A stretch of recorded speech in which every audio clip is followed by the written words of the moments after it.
Ekitongole ekiramuzi kibadde n'omukolo gw'okusiibula abadde ssaabalamuzi wa Uganda Alfonse Owiny Dollo oluvannyuma lw'ekisanja ky'okuggwako olunaku lw'eggulo ng'era ono yabadde akulira abalamuzi ba kkooti ensukkulumu. Omukolo guno gutegekeddwa ku kkooti ensukkulumu mu Kampala era nga gwetabiddwako abakozi ab'ekitongole ekiramuzi omuli n'abalamuzi. 1-0. Omuwandiisi wa kkooti Pamela Ochaya yeebazizza abadde ssaabalamuzi wa Uganda Alfonse Owiny Dollo olw'emirimu emirungi gy'akoledde ekitongole ekiramuzi. My Lord, the Honourable Chief Justice, as the Office of the Chief Registrar, allow me to express our deepest appreciation to your leadership.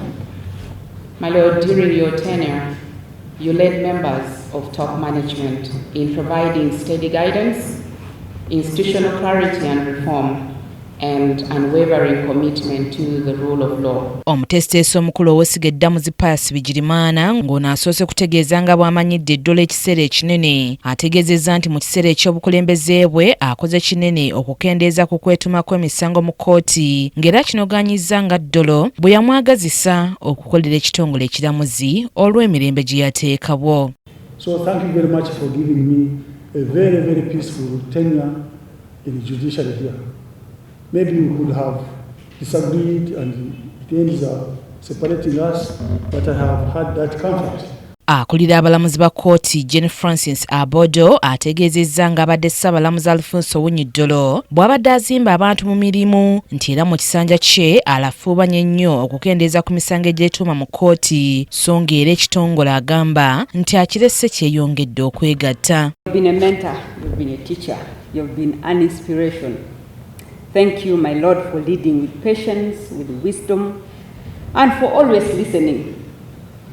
As a teacher, you have shared your vast knowledge of the law and judicial practice. Abadde ssaabalamuzi wa Uganda Alfonse Owiny Dollo ategeezezza nti yakomye okubeera ssaabalamuzi olunaku lw'eggulo oluvannyuma lw'okweza emyaka 7 egiwummula era nga yeebazizza Katonda olw'obusobozi bw'amuwadde okuweereza ebbanga ly'amaze nga ye ssaabalamuzi. Ono yeebazizza abakozi ab'ekitongole ekiramuzi olw'ebbanga lyakoze nabo n'okumuwa obuwagizi bulijjo mu mirimu. Integrity, competence and commitment to the rule of law.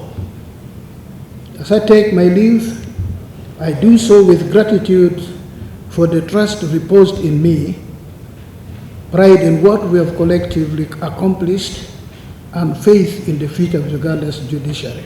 Ono agamba walekedde yafeesi nga bingi bikoleddwako n'ekigendererwa eky'okutuusa obuweereza ku bantu.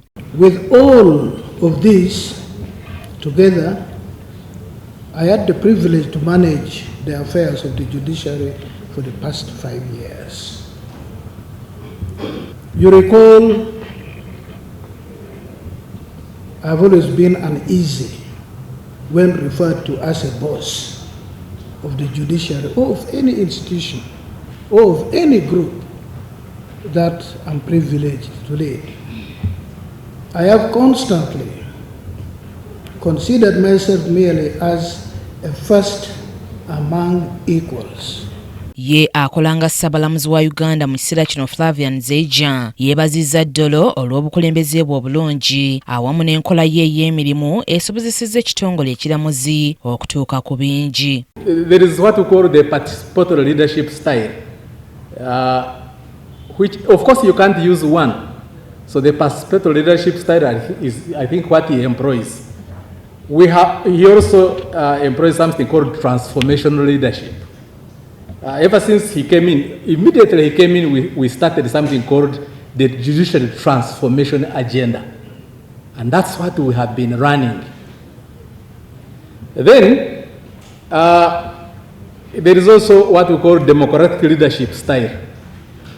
I think he also has that.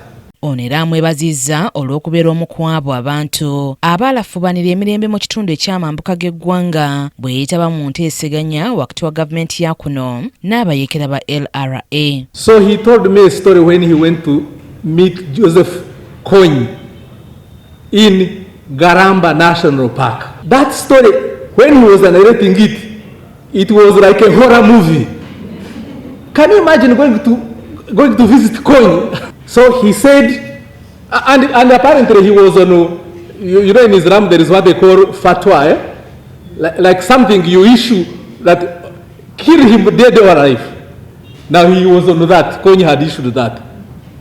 So the man went into Garamba National Park. Owiny Dollo amaze kuba ssaabalamuzi emyaka 5 nga yasikira Bat Magunda Katuleebe mu kifo kino ng'okuwummula kwe kivudde ku kyakoze emyaka 7 egirina okuwummulirwako. Anet Nakayibaale yakusakidde eggulire lino ku KTV Amalindirire.